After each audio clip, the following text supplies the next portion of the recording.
Hi, welcome to Friday, the last day of the week of week 3. Hope you had a good week. Let's look at our schedule for the day. Today we are going to do the warm-up, Rail for the Bride, number 7, and we're going to read chapter 7 of the Dactyl Hill Squad and do the journal writing. And that's it. So before we start on this chapter, I want to talk to you a little bit about the weapons that are in the book. And actually, if you want to know more details about the weapons, the author has some information in the back of the book that explains the weapons. There's no pictures though. That they're the old-fashioned weapons that are in the book, the historical weapons. He also has some other historical information here about the things that are real, the kinds of dinosaurs, and even some of the old-fashioned words he sprinkles throughout the book. Like the one we're going to hear this time is hickjop, which means a fool. But all these are old-fashioned, mostly insults they used back then. So, but I wanted to show you some pictures. So I'm not very good with guns. I did the best I could. And I just looked these up online. And in this chapter, we're going to find out that Cymbeline, the actress, is a very good shot. She really knows her guns, and this is her favorite gun. She calls it Shoddy, and it's a smooth bore double barrel shotgun, and you can see the two barrels right there. That's her favorite gun. And also in this chapter, there's a blunderbuss, which is an older weapon from the Revolutionary War that Magdalene learns how to shoot. And you can see it's a lot shorter and way more complicated to load. That was the problem with guns back then. It took a long time to get them set up. You didn't have cartridges or anything like that. You had to put the powder in the pan thingy here. Well, you'll hear more about it as we read it. And it's a big complicated and ram the whatever into the muzzle. I can't remember. Anyway, it was a complicated job to do that. All right, so here's our questions. Vocabulary first. Shoddy, that's what Cymbeline calls her shotgun. I just told you that. Tusslers is people who are tussling, which is another word for arguing or fighting. Hickjop is an old word that means a fool. A smoothbore is a shotgun that has a barrel that's smooth inside. That's why they call it that. And a blunderbuss is a clunky old ancestor of the shotgun with a short barrel that widens at the muzzle. Reprimand, that's when you scold somebody and tell them they're in the wrong. Marauding is to raid and plunder and steal things. Oh, I spelled that wrong. It's supposed to be an A. Whoops. Deployed, sent out on a mission. And inefficient means something that doesn't work well. Our questions are, what made the loud kablam sound? Why did Cymbeline shoot off her gun? To kill the Bracky, to frighten Two Steps and Mags, or to startle and frighten the firemen and the Rusty Raptors, giving the organs a chance to get on the Bracky? Who is the only adult who is friendly to Magdalene at the orphanage? And what did he do that's so nice? What were the Confederates doing to the free blacks? And how does Magdalene get the Bracky to go faster? And then your journal question is, why doesn't Magdalene trust the Union Army to take care of her wounded brother? So as I'm reading the story, stop and answer those questions. Except, of course, the journal. You can do that later. So when we stopped last time with chapter 6, I think you remember that Magdalene had gotten on that Bracky, and then she had gone over and rescued Two-Step. He had to jump onto the Brachiosaurus's nose and slide down, and they were just about to get away when all of a sudden two raptors screeched and hurled into the air toward them. The raptors are the Rusty Raptors, which it's the dinosaurs that these patrols ride on that are trying to run the neighborhood somehow. I don't know. They're not good guys. All right, so I wonder what's going to happen. Are those raptors going to attack the Brachiosaurus, or what's going to happen? Chapter 7 is on page 44. Turn to that page, please. Chapter 7, Kablam! Kablam! Both raptors shrieked and landed suddenly, their heads cowed. A low, rattling sound filled the air as they glanced back and forth. Magdalene realized she ducked without meaning to. The Bracky had landed his front two legs and then sidestepped uneasily at the blast, the great neck craning around to see where it had come from. The shot had sounded like it came from everywhere at once, but most of all somewhere behind Magdalene and off to the side. "What the—" one of the riders started And then Magdalise saw Cymbeline Crunk step forward, still in full costume, fairy wings and all, with a double-barreled shotgun raised. And then the world seemed to explode again as she blasted a second shot over everyone's heads. The raptors backstepped so quickly one rider fell headlong into the cobblestones and then scrambled up and bolted. "Let's go," Cymbeline said, grabbing one of the leather straps on the Bracky's saddle and dangling herself alongside the huge dino, Shoddy pointed forward. "We gotta get the others!" Magdalise and Two Step traded a wide-eyed gape, and then Magdalise turned back to the Bracky. "Come on, big fella," she whispered.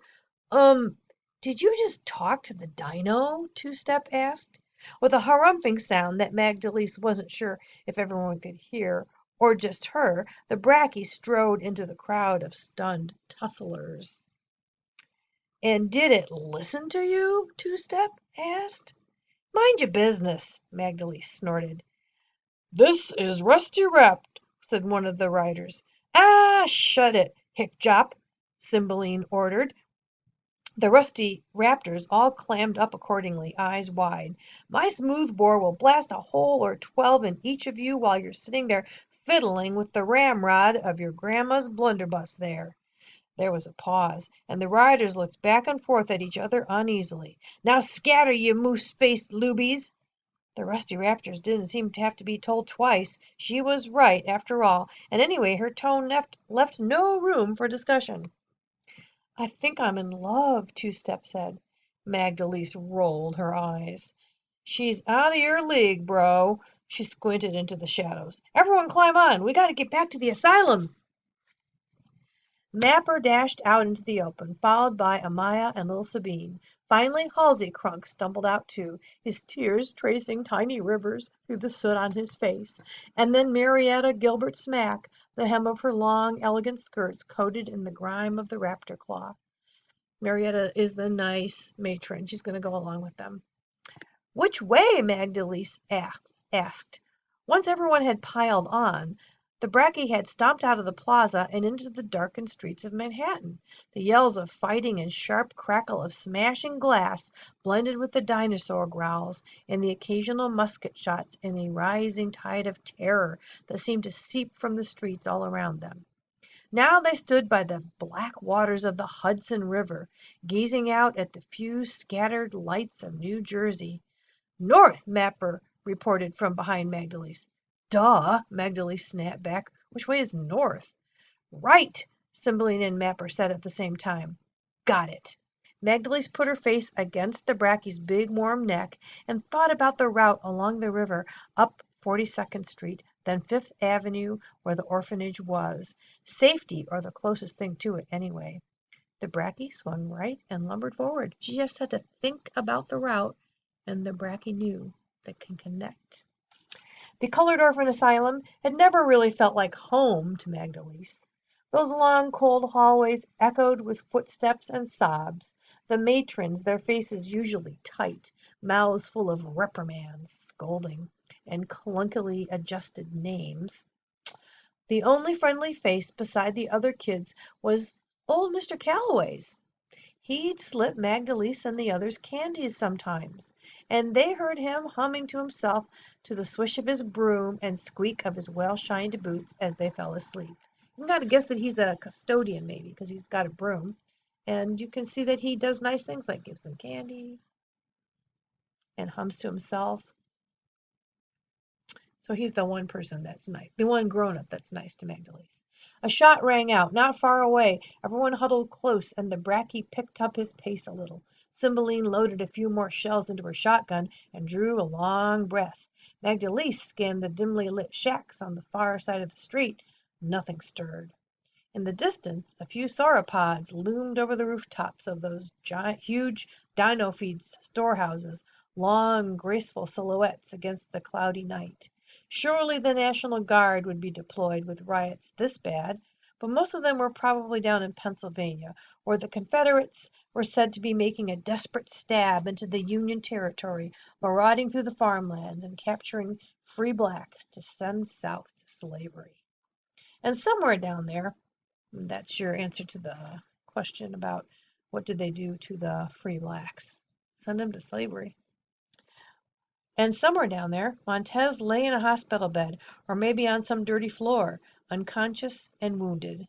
Magdalene shuddered. Who would care for him? Who would keep him safe? Certainly not the same army that had already hurled him into harm's way. Rumors swirled about Union generals sending the colored units out to be massacred with inefficient gear and less pay than the white soldiers. Magdalene had to find out if he was okay. Except she'd never really know for sure, not really. Montez was the only family she had left in this whole country, and he needed her. Or, if she was being honest, she needed him. Maybe, somehow, she could crack!